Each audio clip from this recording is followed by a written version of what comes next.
The Hour of Bapada, a love story that turned into a curse. Do you know that love is a beautiful thing, but it can kill you? Yes, love represents everything beautiful, but when it falls into the wrong hands, it can become very ugly. This is an African moonlight story of how someone so pure and innocent became so ugly and broken. Daura, Jordan and Zainab, it's almost 8 p.m. Stop playing and come right inside the house. It's the hour of Bapada. Grandma called out from the backyard, one of those humid evenings. And every other children's parents began calling them all right in. My name is Daura, a 16-year-old girl from the western part of Nigeria, precisely the Yoruba people. We were the people of Osun. My mother had triplets, Temi, Jordan, and me, but she couldn't make it. Grandma had to go through the pain of raising us all alone, as our father was never to be spoken of. People came from far and near to see us, because they thought we were the most beautiful things to ever happen in that village, even if we came with pain. We were physically attractive, with the longest hair ever seen in my village. Some people considered us special children. This tale of mine is an interesting one you wouldn't want to miss, so stay with me. You may also need a handkerchief or a clean cloth to wipe your eyes when we get to the parts that could stir you up. In our village, once it was 7 p.m., no one dares to stay out their house because people believed it was the hour of byEnkay in our tongue, which means the hour to take back. The name is scary, yes, I know. And whenever we asked Grandma to tell us more about it, she was never willing, so we just lived with it. That evening, we all went inside the house and shut all the doors as we always did. Grandma lit up her little candle and decided to tell us her story. She always told us moonlight tales, but this one came with tears. When you become of age, I hope you learn to give in love. But when you do, please don't give all that you have, so that when love decides to kill you, there will be something to hold on to. I will tell you a real life story of a girl who fell in love with a young boy so much that she could die for him, and she would always tell him how she was willing to die for him because the love she had was beyond physical. She was pure, innocent, and some said she was a goddess, though she didn't even know it herself. The most beautiful girl who only wanted to give. I saw her give all that she had till she had nothing left to give. This boy she loved never believed her, and he had seeds of curiosity in his heart. He wanted to know how far she could go for him. One day, he told her to cut all her hairs so he could sell it off and use the money to cater for his needs, as she had very long and beautiful hair. Morenike was the kind of girl whose love burned brighter than fire, but it was her fire that consumed her. When the boy asked for her hair, she cut it without hesitation.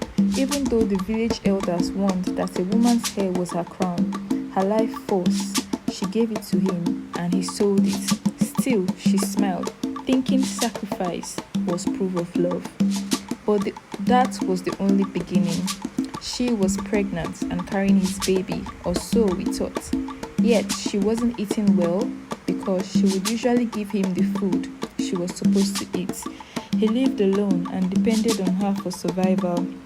She cared for him not just as a lover, but as a younger brother which she never had. He asked her to walk barefoot, sometimes across burning sand at noon, to prove her devotion to him. She bled, her feet torn and blistered, but she kept walking, whispering his name with every step. The more she gave, the more curious he grew, trying to satisfy his ego. And finally, one day, after he had consulted a medium that told him she was a goddess with good fortune, they convinced him of wealth if he carried out an operation for them, bringing back her heart.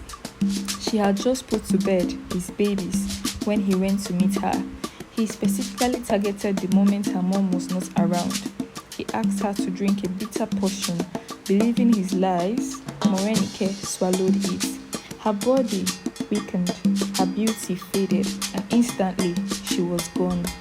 He found it really hard to hurt her, but he did, regardless, amidst the tears. He cut her heart out with a knife and left her for good. She had died with his name on her lips and tears on her cheeks. He left the village afterwards. Nobody knew his whereabouts, but some said he married another. But fate is never silent.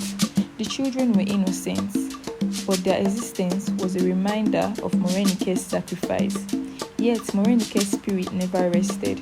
Each night she appeared in her mother's dreams, crying, her long hair matted with blood, her body broken in ways too painful to describe. And then came the evenings when others saw her too. Just as the sky turned red at 7 p.m., her ghost would wander the village paths, wailing, her blood-stained dress clinging to her frail body. Her cries pierced through hearts like spears. No one dared to stay outside during that hour. They called it GBAPADA, the hour to take back. Not because Morenike harmed anyone, she was too innocent for that, but because the sight of her grief was unbearable, haunting, and unforgettable. Children hid under their mother's wrappers, men locked their doors, and the bravest of hunters refused to meet her gaze. I, your grandmother, am her mother, and you are her children, she said amid tears, wiping them off. We looked at each other with a lot left unsaid.